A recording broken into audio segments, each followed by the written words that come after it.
Bella, ketemu lagi di acara PDKT, Podcast Dokter Kesehatan Terpercaya Rumah Sakit Umum Bella Bekasi. Wah, pokoknya nih, jangan sampai nggak ikutan, jangan sampai nggak ngikutin, karena semua informasi di PDKT pastinya akan sangat bermanfaat buat sahabat Bella. Seperti hari ini, saya nggak sendiri seperti biasa, langsung didampingi sama pakarnya. Hari ini saya akan didampingi langsung sama Dr. Ricky Marasi, spesialis ortopedi. Halo dok, apa kabar dok? Baik. Pokoknya kalau lihat dokter nih selalu semangat nih. Saya juga semangat. Semangat terus ya dok ya. Pokoknya kalau nggak semangat kurang sehat nanti ya dok. Nah jadi sahabat Bella, saya udah langsung ketemu sama Dr. Ricky Marasi. Hari ini saya mau tanya-tanya. Nah karena kita nih pertanyaan santai aja nih dok. Kebetulan saya mau tanya dokter karena dokter kan spesialis ortopedi. Jadi gini loh dok, saya itu kan punya family banyak dong orang-orang yang sudah berumur. Nah itu kenapa ya dok, rata-rata suka banget ngeluh tentang nyeri lutut. Saya nggak tahu nih, apakah itu memang kebiasaan penyakit untuk orang-orang yang lanjut usia atau gimana tuh dok, nyeri lutut? Jadi sebenarnya penyakit lutut itu kompleks ya. Tadi kalau ibu bilang memang sudah pada usia tua, itu kalau kita bisa menganalogikan itu ibaratkan seperti ban ya. Ketika kita pakai terus ya, dia bergesekan terus, lama-lama mulai menipis, mulai ada keluhan. Jadi rata-rata memang di usia tua itu ada beberapa pasien saya juga yang mulai mengeluhkan pada nyeri pada lutut. Tapi berarti nggak semua dok. Sebenarnya maksudnya itu sebagian besar aja ya?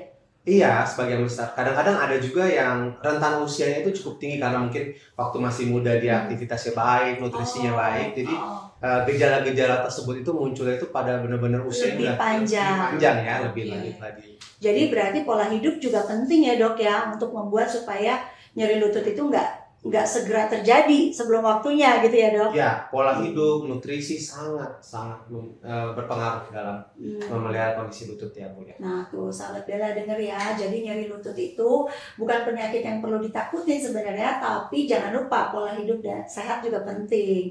Nah dok, terkait sama soal nyeri lutut, saya kemarin baca satu artikel yang menulis tentang tindakan total knee replacement. Ya. Itu sebenarnya penyakit apa sih dok yang perlu sampai total knee replacement? Dan boleh jelasin nggak total knee replacement itu artinya apa sih dok? Ya. Jadi begini, pertanyaannya total knee replacement itu sebenarnya pengertiannya adalah kita menggantikan sendi ya. Mengganti sendi ya. Nah terbentuk dari katanya itu kan knee, jadi kita fokusnya di lutut. Jadi total knee replacement atau kita sebut namanya TKR. Biasanya apa sih ya kan, sih keadaan, indikasinya apa sih yang harus kita lakukan untuk kita lakukan tindakan seperti ini. Yang pertama biasanya yang tadi kita awal bahas ya, itu namanya penyakitnya ada penyakit degeneratif yang namanya osteoartritis. Tetapi dengan catatan osteoartritis yang memiliki keluhan yang tidak bisa berkurang dengan tindakan konservatif atau tindakan non operatif.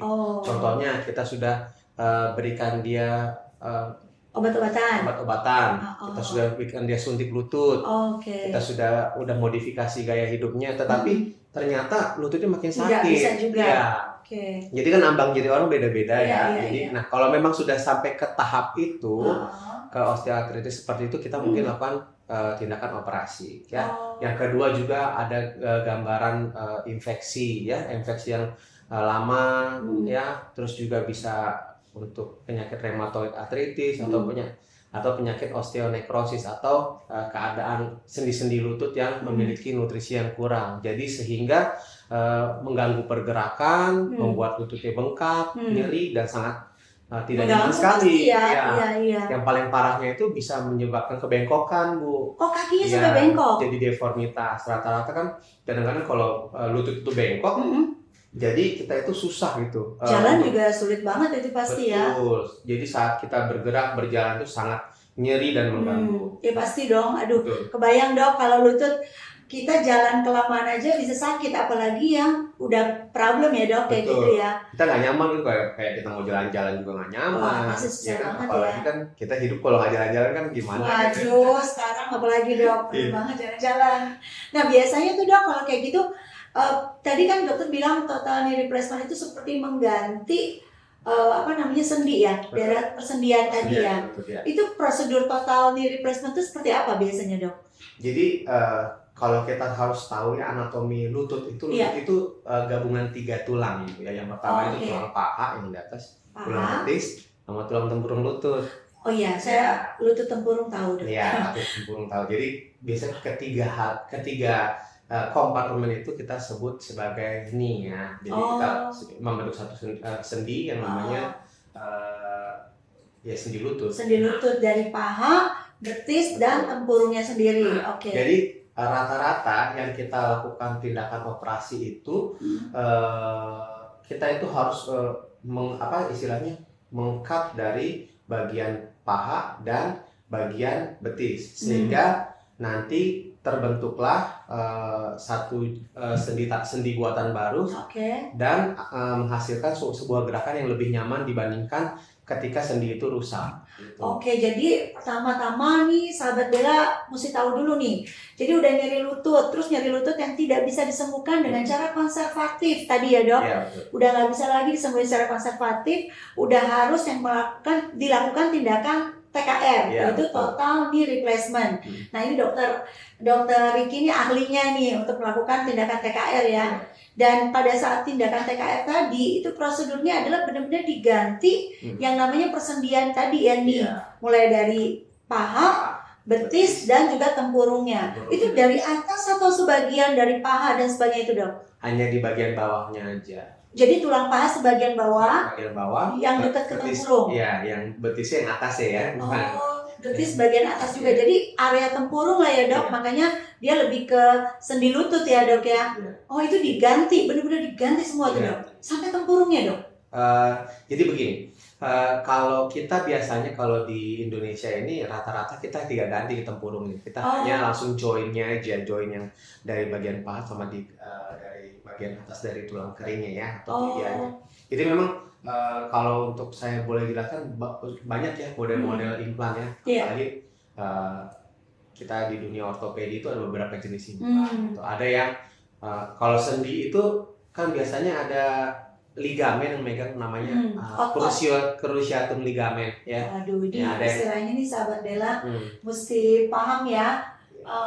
Istilah-istilahnya ini nanti dokter akan jelasin nih. Jadi didengerin. Ya, jadi ada ligamennya. Jadi beberapa implan zaman dulu itu biasanya ligamennya itu kita preserve, kita tahan. Nah, tapi kalau dalam penelitian baru biasanya sekarang ligamennya udah kita cut semua. Jadi kita langsung benar-benar untuk gerakan sendi itu semuanya langsung dari implannya. Kan kalau spesifik ya Bu ya, kalau sendi lutut itu sangat spesial gitu. Dia memiliki mekanisme yang berbeda dibandingkan dengan sendi-sendi yang lain. Ya, karena dia sendinya itu ada gerakan berputar. Gerakan berputar itu biasanya itu dikarenakan dari penampang lututnya itu kan bagian sisi dalam itu lebih lebar dibandingkan sisi luarnya. Jadi belakangnya ya. Jadi memang ada ya kalau kita tahu namanya mekanisme homescrewing mechanism ya. Jadi dia semakin lurus lututnya, dia semakin mengunci gitu. Jadi memang spesial dan implan itu sangat sudah diperhitungkan dan sudah diteliti sehingga membantu dan semakin aman, semakin baik untuk pemakaiannya. Nah pokoknya nih sahabat Bella, jadi buat Anda yang merasa nyeri lutut selain periksa ke dokter pastinya, terus tadi udah dibilangin kalau nyeri lututnya udah nggak sembuh-sembuh, dilakukan pengobatan nggak sembuh-sembuh, mungkin Anda memerlukan yang namanya tindakan TKR. Karena kalau nggak dilakukan itu biasanya, kalau nggak dilakukan tindakan udah sakit terus nggak TKR itu resikonya apa tuh, Dok, biasanya? Iya, resiko kalau kita berjalan ke resiko yang pasti pertama yang namanya sakit ya. Iya, nyeri banget. Sakit, nyeri banget. Yang kedua deformitas. Deformitas itu memang posisi tubuh kita makin bengkok. Rata-rata kan kalau misalkan dia membentuk kakinya kaki O, varus ya. Tapi ada juga yang kakinya seperti huruf X atau varus ya. Rata-rata sih lebih ke O gitu ya. Nah jadi selain yang ketiga itu bisa bengkak kakinya. Nah, kalau bengkak juga gangguan untuk fungsinya juga sama nggak nyaman ya. Pastinya ya. Ya yang terakhir ya gait-nya, maksudnya cara jalannya pasti akan berubah. Dan ini sangat mengganggu pasti ya. Jadi sebaiknya pokoknya kalau dari dokter sarannya adalah kalau udah sampai tadi gejala-gejala dan indikasi sudah seperti itu sebaiknya dilakukan TKR. Karena TKR itu kelihatannya juga tadi dokter bilang cukup sudah teruji ya dok ya. Dan pastinya keunggulannya ada nih dari TKR nih. Kira-kira dokter bisa kasih tahu nggak ke sahabat Bella keunggulan dari prosedur TKR itu apa aja? Secara yang gampangnya itu apa sih jadinya dok? Jadi memang kita kalau membahas di dalam podcast ini agak simpel ya, tapi tidak sesimpel itu kita untuk menegakkan diagnosis dan kita harus melaksanakan treatment TKR tersebut. Tetapi memang kita harus tahu, harus periksa dulu, dan setelah itu kita harus mengetahui juga kelebihannya yang seperti Ibu bilang tadi. Kelebihan yang pertama, yang pasti kan dari gejala-gejala tersebut nyerinya itu semakin berkurang. Ya. Yang kedua, kita bisa mengkoreksi dari bengkoknya dari sendi lutut. Terkoreksi juga dok ya. Ketiga, kita juga bisa menghindari dari kekakuan lutut atau stiffness. Yang keempat, kita juga bisa istilahnya mencegah supaya tidak infeksi gitu loh. Karena bisa berlanjut ke indikasi ke hal lain kalau didiemin ya dok? Betul, sangat bisa. Sangat bisa sekali. Jadi sebenarnya kita yang nggak merasakan sekarang nggak bisa ngomong apa-apa, Bu. Tapi kalau orang yang sudah merasakan nyeri gitu, sudah melakukan treatment semua, apapun dia lakukan, dia udah merasa nyeri dan nggak nyaman, dia mungkin give up. Udah operasi aja. Iya, pasti terganggu banget ya. Karena kaki kan dipakai terus dok. Based on experience-nya begitu ya. Maksudnya kadang-kadang kan kalau nggak sesimpel apa yang kita bicarakan sekarang. Iya, betul. Nah dok, boleh tahu nggak kalau udah dilakukan TKR itu sendiri sebenarnya ada resiko nggak sih terkait tindakan TKR? Atau sebenarnya so far ya mungkin berapa dokter bisa bilang sangat relatif sangat nggak ada resiko atau bagaimana tuh dok? Iya, kalau untuk resiko segala sesuatu pasti ada resiko ya.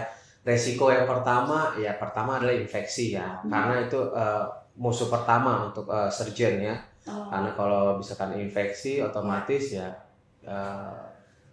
implannya juga nggak bisa maksimal bekerja, nggak bisa lengket juga. Ya, yang kedua juga tergantung dari teknik operasi. Teknik operasi itu kan kita membedah, ya bisa ada vaskularnya, pembuluh darahnya, bisa ada sarafnya yang terkena. Kalau misalkan mereka ada problem biasanya akan menyebabkan nyeri juga atau ya kita maksudnya istilahnya selain nyeri juga gerakannya juga terbatas karena tidak optimal hasil setelah operasi ya. Terus yang ketiga ya salah satunya selain itu ya resikonya kalau misalkan kita operasi mungkin ini ya Bu ya dari pasiennya juga kalau misalkan pasiennya juga tidak rehab dengan baik tidak setelah kita udah operasi ada pasca operasinya ya kalau dia tidak rehab dengan baik ya takutnya hasilnya juga nggak maksimal gitu. Itu salah satu kekurangan. Terus kalau gitu dok, biasa dok, pasti kalau yang namanya habis operasi, sahabat Bella pasti juga pengen tahu, itu biasa pemulihannya butuh waktu berapa lama tuh dok, after operasi TKR? Jadi ada 4 fase ya Bu, 4 fase. Fase pertama itu 3 hari pertama. 3 hari pertama itu kita udah mengusahakan dia bisa duduk, ya duduk mencuntai. Terus lalu dia bisa berjalan partial weight bearing dengan walker rata-rata dulu. Pakai walker. Sesudah itu nanti mungkin kita konsultasi fisioterapi 2-4 minggu itu fase jalan awal. Ya, nanti kita evaluasi setelah itu fase ketiga intermediate dari 7 hari sampai dari 7 minggu sampai 12 minggu. Nanti itu kita harapkan dia dengan pergerakan aktif ROM yang sudah semakin bagus, semakin maksimal, dan di atas 12 minggu kita harapkan dia sudah return to activity, sudah kembali lagi ke aktivitas seperti biasa. Berarti sebenarnya kurang lebih dalam beberapa bulan aja itu sebenarnya sahabat Bella udah bisa lagi beraktivitas. Jadi kalau udah mulai merasa nyeri-nyeri yang sangat banget udah nggak bisa sembuh, mesti segera deh cek. Siapa tahu tindakan TKR ini adalah merupakan pilihan yang tepat buat Anda semua. Gitu ya dok ya. Jadi pilihan yang cukup unggul menurut dokter saat ini ya untuk bisa dikatakan begitu kan? Bisa. Betul ya. Tuh kan, nah dengerin apa kata dokter di PDKT Rumah Sakit Umum Bella. Nah sekarang dok, kalau misalnya nih sahabat Bella ada yang denger cerita kita, terus mereka merasakan udah mulai nyeri, kepikiran juga dong mau melakukan tindakan TKR ini. Itu kira-kira pengajuan melakukan tindakannya ke Rumah Sakit Umum Bella itu gimana dong? Perlu cek-cek apa dulu atau sebaiknya gimana? Udah pasti kontrol dulu ke Dokter Ricky ya. Betul. Kalau untuk penanganan awal biasanya kan kita kalau saya cek dulu, saya kontrol. Saya juga biasanya terapi konservatif dulu. Oke. Jadi setelah itu baru kalau memang ada indikasi untuk tindakan operasi, nanti akan dijelaskan oleh bagian administrasi bagaimana untuk proseduralnya ya. Oke. Berarti yang pasti segera aja langsung cari dokter ortopedi di Rumah Sakit Umum Bella. Pastinya ada Dokter Ricky di sini yang akan membantu sahabat Bella untuk melakukan pengecekan lebih dalam terkait nyeri lutut yang Anda rasakan, sehingga bisa diberikan satu usulan tindakan. Khususnya sekarang kita lagi ada satu metode unggulan yang adanya di Rumah Sakit Umum Bella, yaitu total knee replacement. Gitu ya dok ya. Nah jadi jangan khawatir ya, pokoknya buat sahabat Bella kalau udah mulai nyeri-nyeri lutut langsung cek dulu, karena nggak semua nyeri lutut itu perlu total knee replacement.